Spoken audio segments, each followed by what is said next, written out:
औज़ुबिल्लाहि मिनश्शैतानिर्रजीम बिस्मिल्लाहिर्रहमानिर्रहीम अस्सलामु अलैकुम वरहमतुल्लाहि वबरकातुहू। सूरह अंबिया है मेरे सामने और सूरह अंबिया की आयत नंबर 54 है, पारा नंबर 17 है और रुकू नंबर 5 है। आयत नंबर 50 से 53 तक इब्राहीम अलैहिस्सलाम और इब्राहीम अलैहिस्सलाम के वालिद के दरमियान मुज़ाकरात चल रहे हैं और इब्राहीम अलैहिस्सलाम के वालिद का तारुफ आज़र के नाम से करवाया गया कुरान पाक में। और इब्राहीम अलैहिस्सलाम के वालिद मुशरिक थे और आपकी कौम भी सारी मुशरिक थी। इब्राहीम अलैहिस्सलाम मुवाहिद थे। बात चली कि इब्राहीम अलैहिस्सलाम ने अपने बाप से कहा कि किन बुतों की इबादत में लगे रहते हो जो थोड़ा बहुत भी इख्तियार नहीं रखते। और इब्राहीम अलैहिस्सलाम के वालिद और उनकी कौम ने कहा कि हमने अपने बाप दादा को इन्हीं की इबादत करते हुए पाया है और हम अपने बाप दादा की रवश पर चल रहे हैं और तेरी कहने में तेरी बातों में नहीं आने वाली। जवाब दिया कि कौम ने जवाब दिया सब ने मिलके कि हमने अपने बाप दादा को इन्हीं की इबादत करते हुए पाया है। जब यह सवाल इब्राहीम अलैहिस्सलाम ने सुना तो अगला जवाब आ रहा है आयत नंबर 54 में। इब्राहीम अलैहिस्सलाम फरमा रहे हैं कि काला इब्राहीम ने कहा लक़द कुंतुम अंतुम व आबाउकुम फ़ी ज़लालिम मुबीन। मैं ये कहता हूँ कि बल्कि अल्लाह का हुक्म यह है कि तुम और तुम्हारे बाप दादा सारे खुली गुमराही में पड़े हुए हो, गुमराह हो। अब ये एक बहुत बड़ी अचंभे की बात थी कि पूरी कौम एक तरफ थी और वो अपने बुतों की इबादत में मसरूफ़ थी और अपने बुतों की को इलाह मानती थी और एक नौजवान, एक लड़का, एक बच्चा खड़ा होकर उनके सामने उनके मज़हब का न सिर्फ इनकार करे बल्कि उनके सामने उनके बुतों को बुरा भला कहे। ये नाकाबिले बर्दाश्त बात थी। लेकिन इब्राहीम अलैहिस्सलाम के वालिद आज़र चूँकि उस वक्त के उस एरिए के मने हुए लोगों में से थे सो उनकी एहतराम भी लाजम था पब्लिक पर। उन्होंने इब्राहीम अलैहिस्सलाम के वालिद का एहतराम करते हुए इब्राहीम अलैहिस्सलाम के इस बात को जो बज़ाहिर उन्हें बदतमीज़ी लग रही थी उसको बर्दाश्त किया और इब्राहीम अलैहिस्सलाम के वालिद से शिकायत की कि आपका बेटा जो कल हमारे हाथों में पला बड़ा और अभी ये उस कमाल तक नहीं पहुंचा जिसका ये मुजाहरा कर रहा है और हमारे बुतों को न सिर्फ मुखालफत कर रहा है बल्कि बुरा भला कह रहा है। और इब्राहीम अलैहिस्सलाम के वालिद से दरख्वास्त की कि आप अपने बेटे को ख़ुद समझाएं वरना हमसे शिकायत ना कीजिएगा। ये एक धमकी थी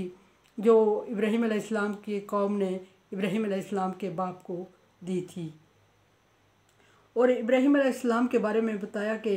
ये सिर्फ़ हमारे बुतों की मुखालफत नहीं कर रहा है, ये सिर्फ़ हमारे बुतों का इनकार नहीं कर रहा है बल्कि हमारे माबूदों को बुरा भला कह रहा है और ये चीज़ हम कतई बर्दाश्त नहीं करेंगे। जब इब्राहीम अलैहिस्सलाम के बाप ने अपनी कौम का ये जवाब सुना, ये बातें सुनी तो वाकई परेशान हो गए और गुस्सा भी आ गया। और गुस्सा इसलिए आ गया कि इब्राहीम अलैहिस्सलाम चूँकि ख़ुद उन बुतों की पूजा में मसरूफ़, इब्राहीम अलैहिस्सलाम के बाप खुद उन बुतों की पूजा करते थे सो उनके भी महबूद थे और उन्होंने जब अपनी औलाद से अपने महबूदों के शान में गुस्ताखी और बदतमीज़ी सुनी तो इंतहाई गुस्से में आ गए और आपे से बाहर हो गए और इब्राहीम अलैहिस्सलाम को अपने सामने तलब कर लिया। इब्राहीम अलैहिस्सलाम चूँकि पहले से तैयार थे और पहली दफ़ा नहीं बारहा ऐसा कर चुके थे कि वो बुतों की मुखालफत में आवाज़ उठा चुके थे।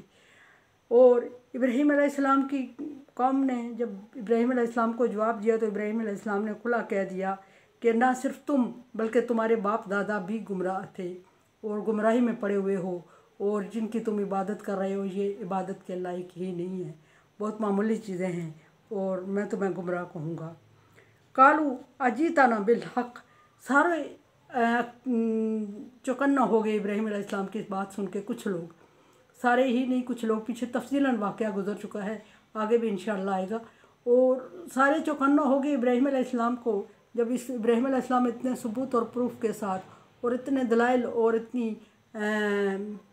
मजबूती के साथ उनको कह रहे हैं कि तुम नहीं, सिर्फ तुम नहीं, तुम्हारे बाप दादा भी ऐसे ही थे और वो भी गुमराह थे और नावाकफ़ थे, नादान थे और गलत कर रहे थे। तो उन्होंने इब्राहीम अलैहिस्सलाम से, कुछ लोग इब्राहीम अलैहिस्सलाम के इर्द गिर्द हो गए और उन्होंने पूछा इब्राहीम अलैहिस्सलाम से कि इब्राहीम कोई नया दीन हमें मुतारफ़ करवा रहे हो या सिर्फ हम हमारे बुतों को बुरा भला कह के हमें चिढ़ा ही रहे हो, कुछ बताओ तो सही, हमें तुम्हारी बात पे हैरत हो रही है। और उन्होंने कहा अजीतना बिल हक़ अम अंता मिनल लाहिबीन, क्या तू हक दीन कोई सच्चा दीन लाया है कि हमें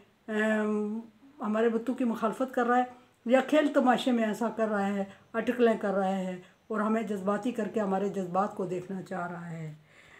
काला, तो इब्राहीम अलैहिस्सलाम ने फरमाया बल रब्बुकुम रब्बुस समावाति वल अर्ज़, मैं ये कहता हूँ कि तुम्हारा रब वो रब है, तुम्हारा महबूद वो महबूद है, तुम्हारा इलाह वो इलाह है, तुम्हारा खुदा वो खुदा है जो आसमान और ज़मीन को पैदा करने वाला है, जो आसमान और ज़मीन का रब है, जो आसमान और ज़मीन का मालिक है, जो आसमान और ज़मीन का इलाह है।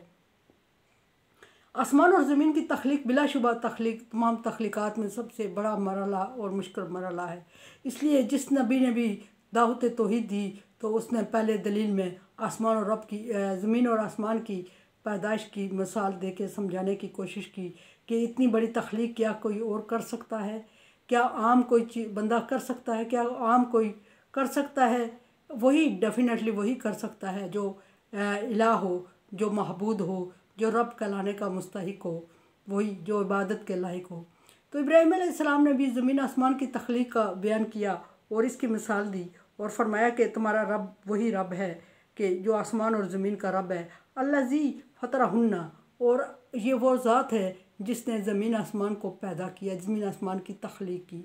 और बिलाशुबा ये सबसे बड़ी तख्लीक और सबसे बड़ी मिसाल है मखलूक में।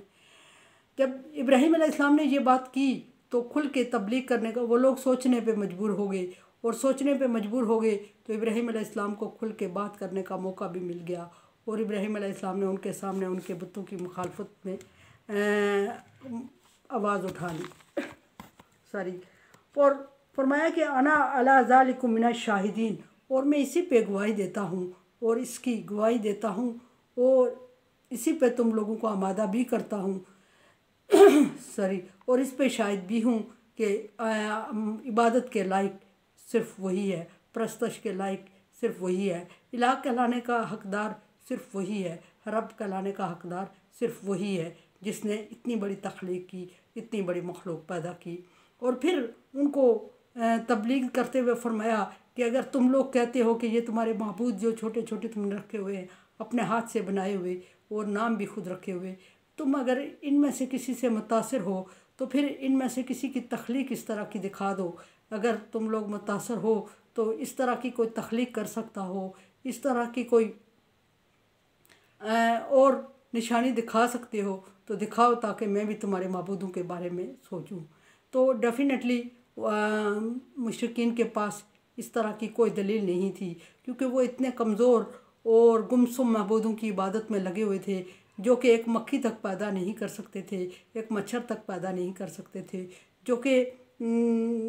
ऐसे माबूदों की इबादत में लगे हुए थे जिनके महबूद अपने नफ़े नुकसान के मालिक नहीं थे। तो वो किसी दूसरे के मालिक कैसे हो सकते हैं, किसी दूसरे के रब कैसे हो सकते हैं, किसी दूसरे की परवरिश कैसे कर सकते हैं जो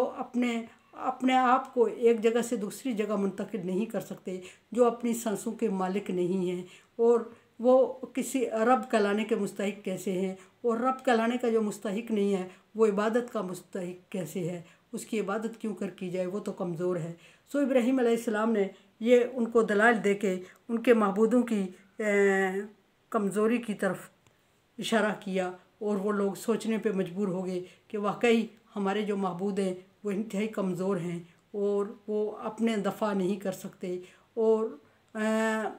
बेजान हैं, हरकत तक नहीं कर सकते। सो अगर हम उनकी इबादत कर रहे हैं तो हमें सोचने का मुकाम है। ये कह के इब्राहीम अलैहिस्सलाम ने कौम को सोचने पे मजबूर किया और पक्के दलाइल दे के अपनी कौम को इस तरफ मतवज्जे किया और फिर उनको एक अलार्म दे दिया, ख़तरे की घंटी उनके लिए बज गई कि उन्हें समझ आ गई कि एक बच्चा जो सरेआम इतने बड़े लोगों की महफिल में खड़े होके ना सिर्फ उनके बुतों की मुखालफत कर रहा है बल्कि उनके बुतों को बुरा भला कह रहा है, उन्हें बुरा भला कह रहा है और उनके आबा व अजदाद को बुरा भला कह रहा है, तो वो काबू होने वाला नहीं है और इस तरह के मसाइल को फिर कैसे हैंडल किया जाए। सो उन्होंने इब्राहीम अलैहिस्सलाम के बाप से शिकायत की। अब देखते हैं, इब्राहीम अलैहिस्सलाम ने उन्हें बता दिया, एहसास दिला दिया कि उनके बुतों के लिए ज़रूर कोई ना कोई प्लानिंग करने वाले हैं, ज़रूर कोई ना कोई तदबीर करने वाले हैं। वो भी चौकन्ना हो गए और इब्राहीम अलैहिस्सलाम भी सोच में पड़ गए। देखते हैं कि इब्राहीम अलैहिस्सलाम ने क्या प्लानिंग तैयार की है।